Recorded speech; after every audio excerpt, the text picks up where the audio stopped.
వంటలకు ఇంతకంటే స్వచ్ఛమైన గానుగ నూనె మరెక్కడా దొరకదు. SRV naturals. ఆర్డర్స్ కై స్క్రీన్ పై నెంబర్ కి కాల్ చేయండి. అందరికీ నమస్కారం. ఎన్నికలు ముగిశాయి. దాదాపు 82% ఓట్లు పోలయ్యాయి. ఇది ప్రజాస్వామ్యంలో మంచి పరిణామం. కానీ ఇదే సమయంలో ప్రజలందరం చాలా అప్రమత్తంగా ఉండాలి. ఎందుకంటే పోలింగ్తోనే ఎలక్షనీరింగ్ పూర్తి కాలేదు, కౌంటింగ్ కూడా ఉంది. ఓటమి కళ్ళ ముందు కనిపించడంతో వైసీపీ అసురగణం ఎంతటి అరాచకానికి ఒడిగొడుతుందో పల్నాడు, తాడిపత్రి, తిరుపతిలో చూసాం. సైకోపాత్ అనే మాట మనం వింటూ ఉంటాం. ఈ జగన్మోహన్ రెడ్డి కూడా ఆ కోవలోకి వస్తాడో లేదో తెలియదు, కానీ ఖచ్చితంగా అతను ఒక సోషియోపాత్. ప్రజలను కులాలుగా, వర్గాలుగా, పార్టీల వారీగా విడదీసి చిచ్చులు పెట్టి ఆనందించే రకం.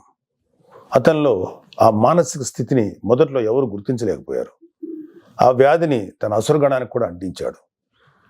ఈ సోషియోపాత్ మానసిక స్థితి రోజు రోజుకి ముదిరిపోయింది.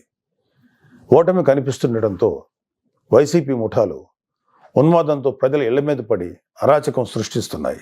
మాచర్ల వైసీపీ ఎమ్మెల్యే సంబంధీకుల ఇళ్లలో పెట్రోల్ బాంబులు దొరికాయంటే ఫలితాలు వచ్చాక వీళ్ళు ఎంత రాక్షసత్వానికి తెగబడబోతున్నారో ప్రజలు గ్రహించాలి.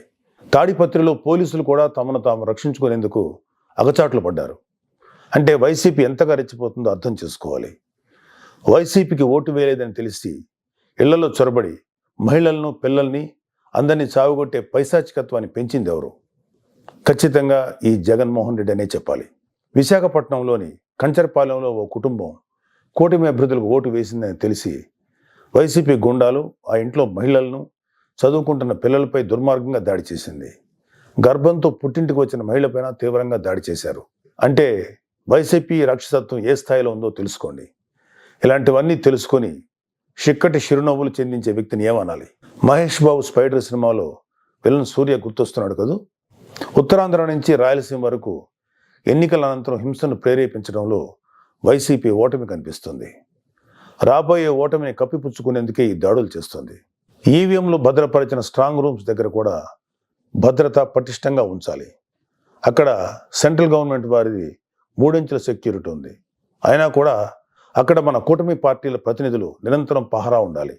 ముఖ్యంగా మన జన సైనికులకి, వీర మహిళలకి నా అభ్యర్థన ఏంటంటే, ఎక్కడైతే జనసేన పోటీ చేసిన ప్రాంతాల్లోని ఈవీఎంస్ భద్రపరిచిన స్ట్రాంగ్ రూమ్స్ ఉన్నాయో అక్కడ మన జన సైనికులు వాలంటీరింగ్ చేసి కాపులాగా కూర్చోవాలి. ఈ అవకాశాన్ని ముఖ్యంగా మనం వదులుకోవద్దు, వాడుకుందాం. ఈ వైసీపీ దుర్మార్గులను ఏ దేశంలోనూ తేలిగ్గా తీసుకోవద్దు. వాళ్ళు ఏ అరాచకానికైనా, దౌర్జన్యానికైనా తెగబడతారు. ఆ మధ్యన అంటే 2-3 ఏళ్ల క్రితం అమెరికన్ ప్రెసిడెన్షియల్ ఎలక్షన్స్లో కూడా ఎక్స్ ప్రెసిడెంట్ డొనాల్డ్ ట్రంప్ ఇలాంటి లక్షణాలే కనబరిచాడు. ఎన్నికల్లో ఓడిపోతున్నాను అని తెలిసాక కూడా నేనే గెలుస్తున్నాను, గతం కంటే గట్టిగా ఓట్లు వచ్చాయని ప్రచారం మొదలెట్టాడు. ఫలితాలు వచ్చాక కూడా నానా యాగి చేసి కుర్చీ వదలంటే వదలని అలాగే భీష్మించి కూర్చుంటే వైట్ హౌస్ నుంచి పంపేశారు. దాదాపు ఇలాంటి లక్షణాలే మన ఆపద్ధర్మ ముఖ్యమంత్రి జగన్మోహన్ రెడ్డి కూడా ప్రదర్శిస్తున్నాడు. అందుకే మొన్నటికి మొన్న ఐపాక్ మీటింగ్లో కూడా తన పార్టీ గెలుస్తుందని గొప్పలు చెప్పాడు. అతని మానసిక స్థితిని వంట పట్టించుకున్న ఉత్తరాంధ్ర నాయకుడు ప్రమాణ స్వీకార ముహూర్తం, విశాఖలో స్థలం అన్నీ ప్రకటించేశాడు.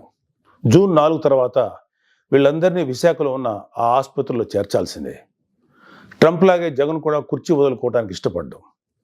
తన ఉన్మాద బృందంతో రాష్ట్ర వ్యాప్తంగా దాడులు, హింసకు తెగబడే ప్రమాదం లేకపోలేదు. దీనిపై కేంద్ర ప్రభుత్వానికి ఖచ్చితమైన సమాచారం ఉంది.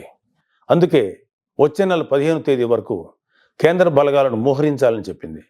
మన వంతుగా కౌంటింగ్ ముగిసే వరకు కౌంటింగ్ కేంద్రాల దగ్గర, పార్టీ కార్యాలయాల దగ్గర కూటమి శ్రేణులు అప్రమత్తంగా ఉంటూ ప్రతి కూటమి కార్యకర్త ఈ కేంద్రాలను పర్యవేక్షిస్తూ ఉండాలి. ఆంధ్రప్రదేశ్ రాష్ట్రం ఈ అరాచక శక్తుల చేతుల నుంచి అభివృద్ధి సాధకుల చేతులకు మారే సమయం దగ్గరలోనే ఉంది. అందరం ఆ శుభగడి కోసం వేచి చూద్దాం. జై జనసేన, జై హింద్. సుమన్ టీవీలో మీ పర్సనల్ అండ్ బిజినెస్ ప్రమోషన్స్ కోసం కింది నెంబర్కి కాంటాక్ట్ చేయండి.